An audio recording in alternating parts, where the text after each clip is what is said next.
There is a quiet moment that arrives long before any relationship officially ends. A moment most people ignore because it doesn't look dramatic or final. It simply feels heavy, like a subtle pressure in your chest after certain conversations, a lingering discomfort after spending time with someone who is supposed to care about you. And at first you tell yourself you are being too sensitive, that loyalty requires patience, that love means endurance. But Stoicism teaches us to pay attention to signals before they become wounds, because the body and the mind notice misalignment long before the intellect is ready to admit it. And one of the earliest signs that a relationship is eroding your well-being is this slow erosion of self-trust, when you start questioning your reactions, minimizing your feelings, and apologizing for emotions that make perfect sense. A healthy relationship, whether with a friend, partner, or family member, should leave you feeling more grounded, not more fragmented, more confident, not quietly smaller.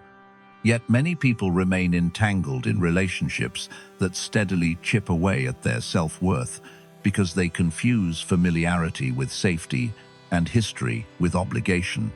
Stoic philosophy draws a clear line here. What harms your character, your clarity, and your inner stability is not something you are required to endure, no matter who it comes from. Marcus Aurelius wrote that you have power over your mind, not outside events, and this includes the decision of who is allowed repeated access to your emotional world, because access is not a right.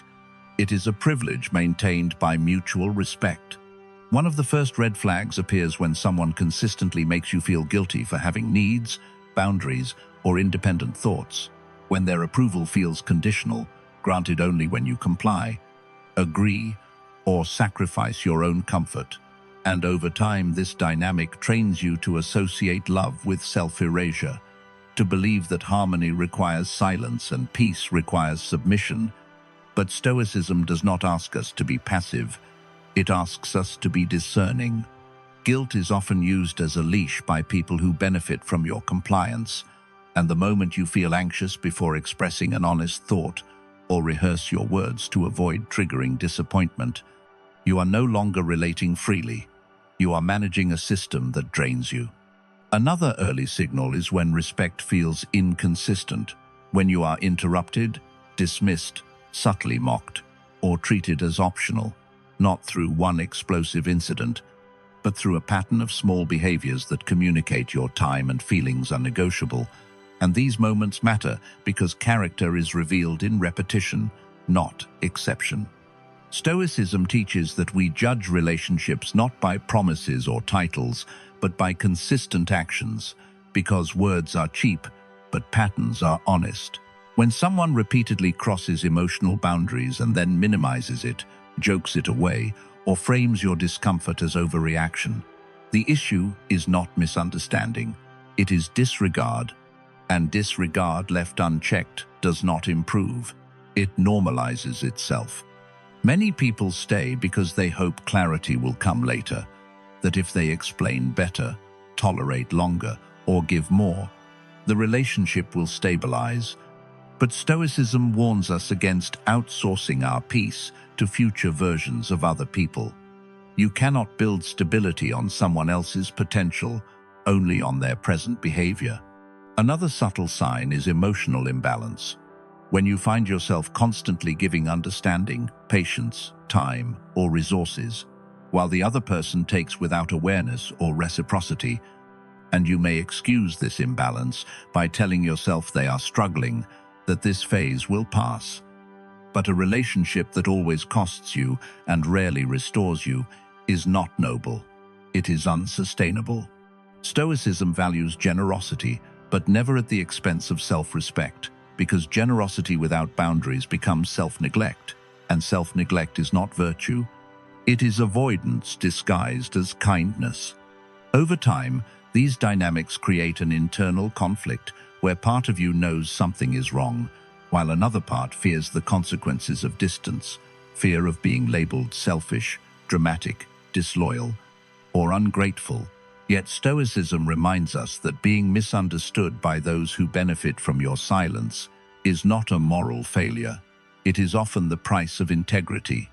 Wisdom does not ask you to sever connections impulsively, but it does ask you to be honest about the cost of maintaining them, because every relationship charges a price, and the question is not whether you pay, but whether what you receive in return sustains your character or slowly dismantles it.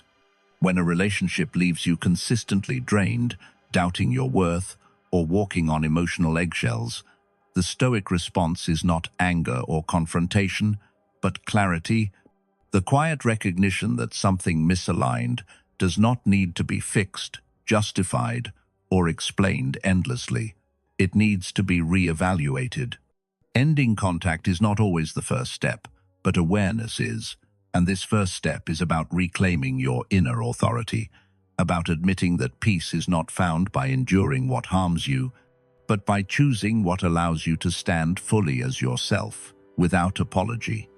There is a particular kind of exhaustion that does not come from working too hard or facing external pressure, but from giving too much of yourself to someone who rarely gives anything back.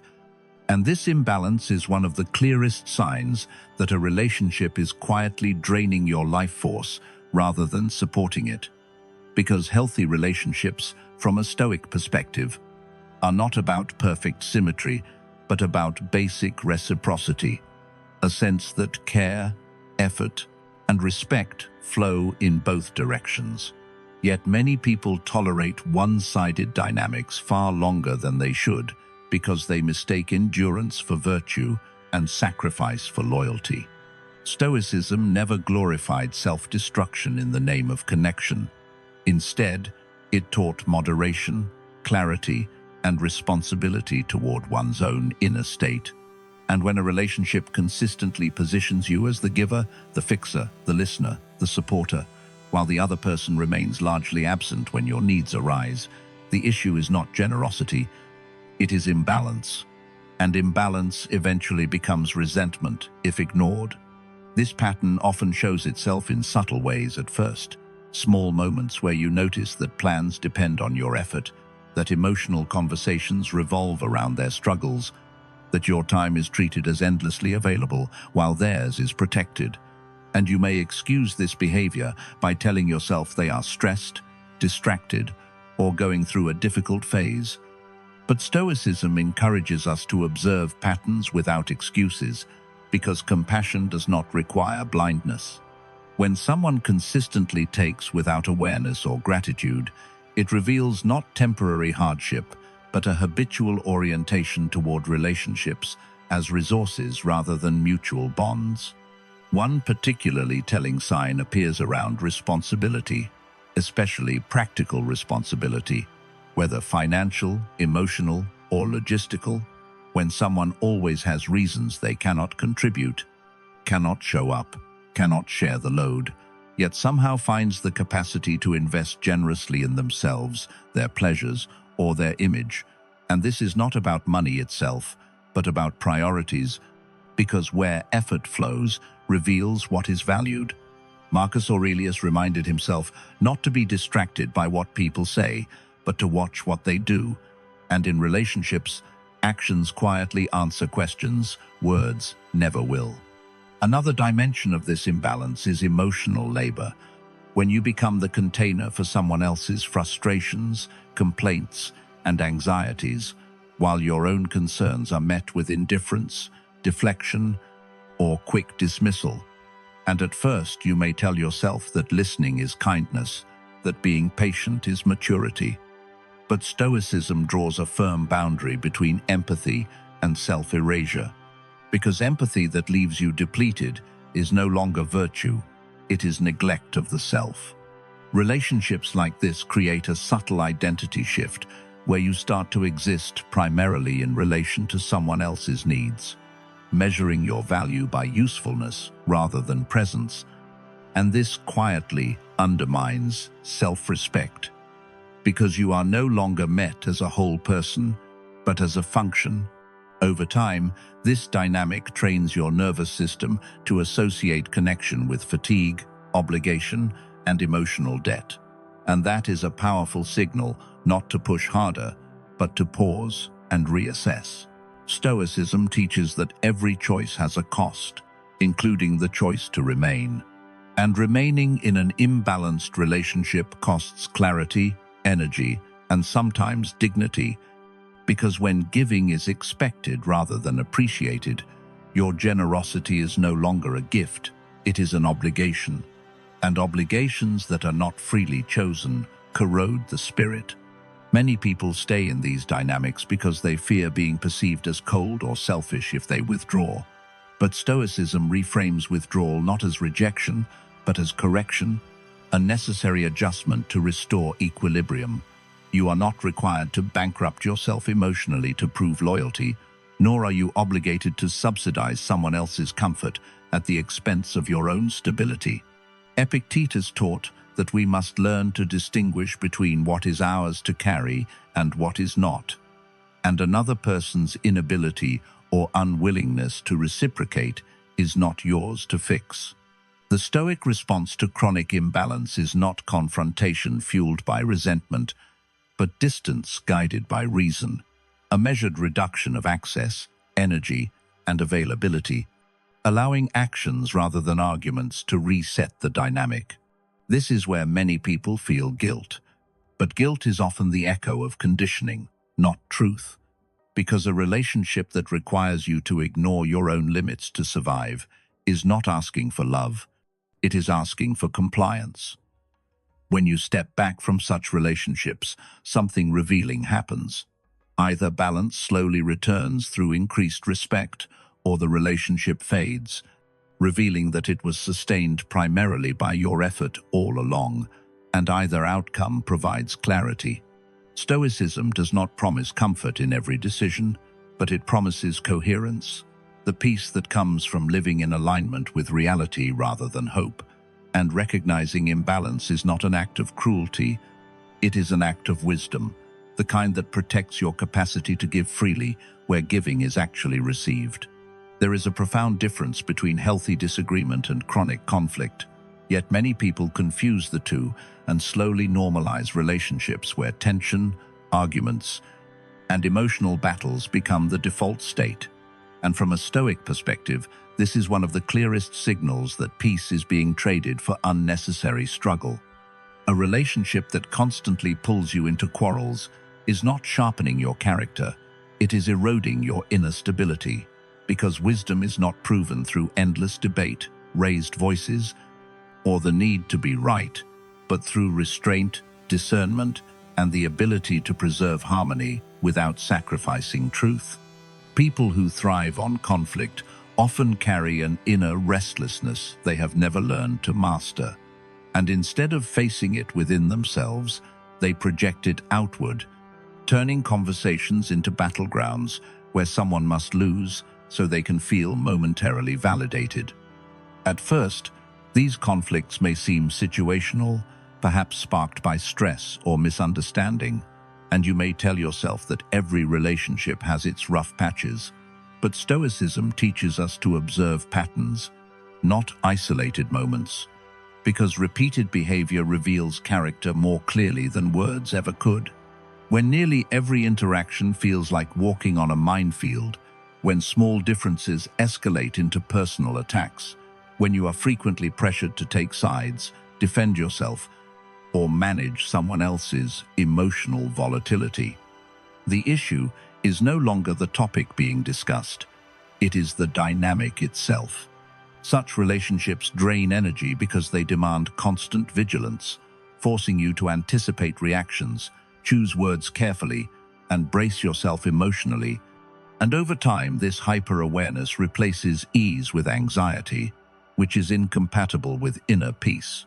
Marcus Aurelius reminded himself that the soul becomes dyed with the color of its thoughts, and constant exposure to conflict stains the mind with tension, impatience, and defensiveness, even if you consider yourself calm by nature. One of the most deceptive aspects of conflict-driven people is that they often frame their behavior as honesty, strength, or passion. Yet Stoicism makes a clear distinction between truth and aggression, because truth seeks clarity, while aggression seeks dominance, and the latter has no interest in resolution. These individuals are rarely satisfied with understanding. They seek victory, and victory in relationships always comes at the cost of connection. Another subtle sign appears when conflicts never truly resolve, only pause, resurfacing later under different disguises, because resolution requires humility, accountability, and a willingness to examine one's own role, qualities that chronic arguers often resist. Instead, they recycle the same grievances, keeping emotional wounds open, ensuring that peace remains temporary at best. Stoicism does not teach avoidance of all disagreement, but it teaches choosing your battles wisely, understanding that not every provocation deserves a response, and that silence can sometimes be the most powerful boundary. When you find yourself consistently pulled into arguments that leave you feeling drained rather than enlightened, it is worth asking whether the relationship serves growth or merely feeds tension. There is also a moral dimension to this choice, because peace is not cowardice, it is discipline, and discipline requires knowing when to disengage. Epictetus taught that we are disturbed not by events, but by our judgments about them, and in conflict-heavy relationships, your judgment is constantly tested, pushed, and provoked, increasing the likelihood that you will act out of emotion rather than reason, which slowly distances you from your own values. Over time, you may notice yourself becoming more irritable, more defensive, less patient, not because you are changing for the better, but because the environment is shaping you. And Stoicism warns us to be cautious about the company we keep, because character is contagious. Stepping back from such relationships is not an admission of weakness, but a recognition that peace is a resource worth protecting and that growth does not require perpetual struggle. When you reduce exposure to constant conflict, clarity returns, your thoughts slow, and you regain the ability to choose responses rather than react impulsively. Often, this distance reveals an uncomfortable truth. Some relationships survive only through friction, and when you remove yourself from the cycle, there is little left to sustain the connection. Stoicism encourages us to accept this outcome without bitterness, understanding that not all bonds are meant to last forever, especially those that demand the sacrifice of tranquility. True connection does not require constant defense. It allows room for difference without hostility. And when that space is absent, walking away is not abandonment, it is alignment with reason. Choosing peace over perpetual conflict is one of the quietest yet most decisive acts of self-respect, and it marks the moment when wisdom begins to outweigh habit. One of the most subtle yet damaging signs that a relationship has crossed into unhealthy territory is not open hostility, but indifference toward your inner world, especially when your worries, struggles, or emotional pain are consistently brushed aside, compared, or quietly dismissed. This kind of disrespect rarely arrives loudly. Instead, it shows up in moments when you finally gather the courage to share something heavy, only to be met with a quick change of subject, a dismissive comment, or a response that turns the spotlight back onto the other person. And over time, this repeated pattern sends a clear message: your pain does not matter here. Stoic philosophy places deep value on human dignity, and dignity begins with being seen, not indulged, but acknowledged, because a relationship where one person's suffering is consistently invalidated erodes the very foundation of mutual respect. When someone minimizes your struggles by saying others have it worse, that you are overreacting, or that you should simply toughen up, they are not offering strength. They are denying empathy, and denial of empathy is not neutrality, it is neglect.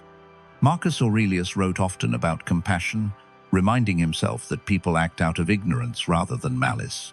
But Stoicism never suggested that understanding ignorance means tolerating harm indefinitely. There is a difference between patience and self-betrayal, and when your emotional reality is repeatedly invalidated, patience slowly becomes silence. and silence slowly becomes isolation. Many people remain in these relationships because they doubt their own perceptions, wondering if they are asking for too much, if they are being too sensitive. But Stoicism teaches us to trust reason over self-doubt, because patterns observed calmly and repeatedly are rarely illusions.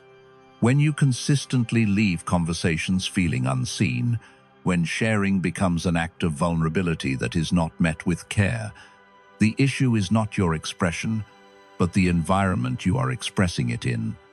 This dynamic is particularly harmful because it trains you to downplay your own experiences, to swallow discomfort, and to internalize the belief that your emotions are burdensome.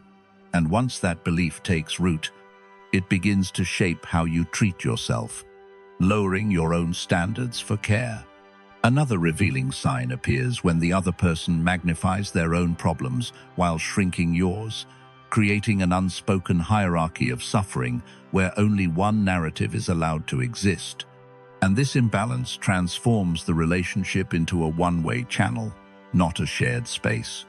Stoicism teaches balance, not suppression, and emotional balance requires reciprocity, the ability to hold space for one another without competition or dismissal.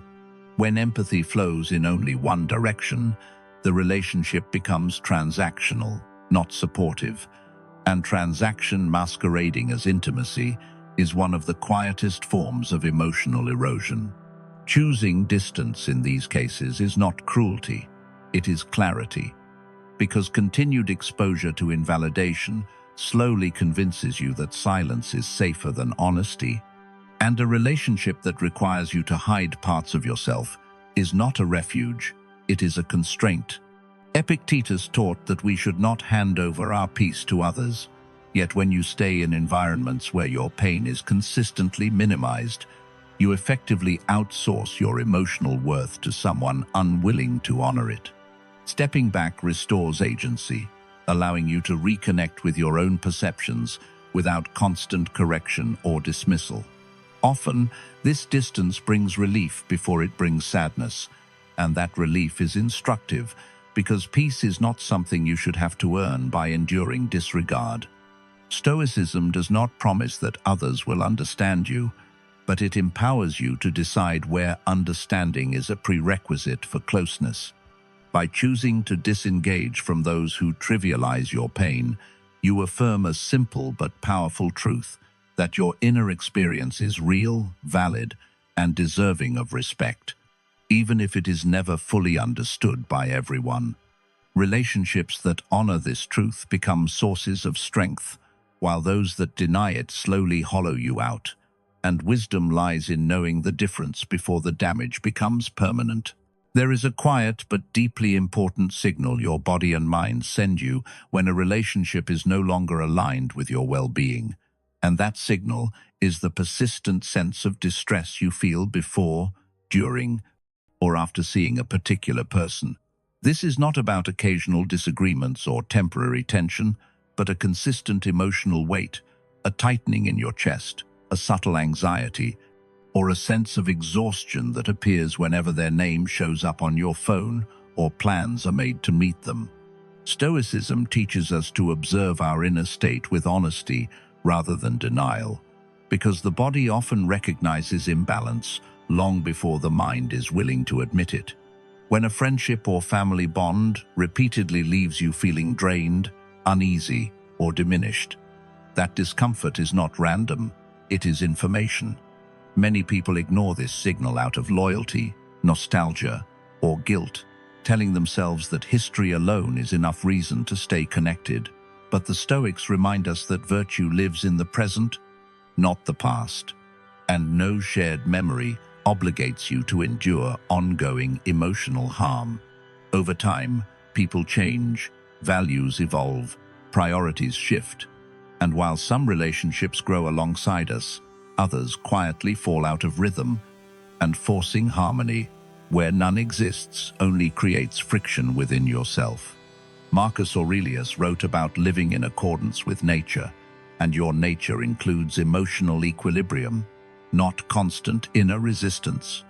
When every interaction feels like emotional labor, when you rehearse conversations in advance or recover from them afterward, the relationship has stopped being nourishing and has become depleting. This does not mean the other person is evil or intentionally harmful. Often it simply means your paths no longer align, and Stoicism never demanded that we assign blame in order to choose distance. Wisdom lies in recognizing when persistence becomes self-neglect. Many people remain trapped in these connections because they confuse discomfort with duty, believing that enduring emotional strain is a sign of strength. But Stoic strength is not measured by how much you can tolerate. It is measured by how clearly you can choose what preserves your character and peace. If a relationship consistently triggers self-doubt, irritability, or sadness, it subtly reshapes how you see yourself. Because environments influence identity, and no amount of rationalization can neutralize repeated emotional harm. Epictetus taught that we must be careful about what we allow to influence our inner life, because the mind becomes colored by its surroundings, and prolonged exposure to distressing relationships gradually normalizes unease as a baseline state. One of the most difficult truths to accept is that letting go does not always come with dramatic conflict. Sometimes it arrives quietly, through the realization that conversations feel forced, laughter feels hollow, and silence feels heavier than it used to. In these moments, stepping back is not rejection, it is realignment, an acknowledgement that peace is not something to be negotiated after every interaction. Creating distance may bring sadness at first, but that sadness is often cleaner and more honest than the chronic anxiety of staying. And Stoicism teaches us to prefer short-term discomfort in service of long-term clarity. When you choose to step away from relationships that consistently distress you, you reclaim your emotional bandwidth, allowing space for relationships that feel steady, mutual, and grounding. This decision is not about erasing the past, but about honoring the present, because clinging to what was can prevent you from experiencing what could be. Your peace is not a luxury, it is a responsibility, and guarding it requires the courage to acknowledge when certain connections no longer serve your growth. A relationship that costs you your inner calm is not asking too much of you, it is asking the wrong thing. And Stoic wisdom teaches us that the right response is not endurance, but discernment. By listening to your discomfort instead of dismissing it, you act in alignment with reason, self-respect, and emotional integrity. And that alignment is the foundation of a life lived with strength and quiet confidence. There is a subtle but powerful difference between someone who is going through a difficult season and someone who has made complaining their permanent identity, and learning to recognize that difference is essential if you want to protect your peace. Stoicism teaches us compassion, but it also teaches discernment, because not every burden placed before us is ours to carry. When a person repeatedly comes to you only to unload their frustrations, fears, and dissatisfaction without any intention of reflection or change, the relationship slowly turns into an emotional imbalance, where you become a container for negativity rather than a participant in mutual support. At first, this dynamic can feel like kindness, listening patiently, offering reassurance, trying to help. But over time, you may notice that every interaction leaves you heavier than before, as if their unresolved inner chaos is quietly becoming your own. The Stoics warned against this exact trap, because the mind absorbs what it is exposed to repeatedly, and constant exposure to complaint without growth reshapes your emotional baseline. A person who complains endlessly is often not seeking solutions, they are seeking relief, and relief without responsibility becomes dependency. This is where many people get stuck, believing that being a good friend or family member means enduring unlimited emotional dumping. But Stoicism does not equate virtue with self-sacrifice that erodes reason and balance. Seneca wrote that we must choose our companions carefully, because we unconsciously imitate those we spend time with. And if someone's dominant mode of engaging with life is helplessness, resentment, or self-pity, it slowly pulls you into the same posture toward reality. The danger is not always obvious, because chronic complainers often present themselves as victims of circumstance, and challenging that narrative can make you feel cruel or disloyal. But wisdom requires us to separate empathy from enablement. Listening becomes harmful when it reinforces stagnation, when the same stories repeat, the same grievances resurface, and every attempt at guidance is dismissed in favor of more complaining. Over time, you may notice that these conversations are one-sided, that your struggles receive little space, or that your attempts to share are quickly redirected back to their problems. And this imbalance is not accidental. It reflects a relationship structure built around emotional extraction rather than connection. Stoicism reminds us that we are responsible for our own inner state, and allowing constant negativity to enter your life unchecked is a failure of boundaries, not a sign of kindness. This does not mean you must confront aggressively or cut ties dramatically, but it does mean you are allowed to step back, to limit exposure, to change how available you are. Because preserving your mental clarity is not optional, it is foundational. When someone refuses to take responsibility for their circumstances, refuses to act on advice, and refuses to reflect, they are choosing stagnation, and you are not obligated to remain present while they choose not to move. Marcus Aurelius advised that we should not allow others to disturb our inner citadel, because once peace is compromised, reason follows. If every interaction leaves you emotionally fatigued, irritable, or resentful, that is not generosity, that is erosion. Many people stay in these dynamics out of guilt, fearing that distance makes them unkind. But Stoic kindness is grounded in truth. And the truth is that you cannot heal someone who is committed to their wounds. At some point, the most respectful response is to redirect the relationship toward accountability, or to quietly step away, allowing both parties to take responsibility for their own emotional work. By creating boundaries with chronic complainers, you are not abandoning them. You are refusing to participate in a cycle that benefits no one. This choice creates space for relationships that are reciprocal, where listening flows both ways, where support is shared rather than extracted, and where conversation includes growth, not just release. A healthy relationship may include hardship, but it also includes movement, reflection, and change. Stoicism teaches us to ask a simple but powerful question.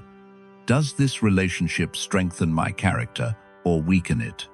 If the answer is consistently the latter, distance becomes not just reasonable, but necessary. Protecting your peace in this way is not selfish, it is disciplined, and discipline is at the heart of Stoic virtue. When you step back from relationships that thrive on complaint, you reclaim emotional energy that can be invested in growth, purpose, and connections that elevate rather than exhaust you. In doing so, you are not closing your heart. You are choosing to live deliberately, guided by reason rather than guilt. And that is the mark of a life lived with quiet strength.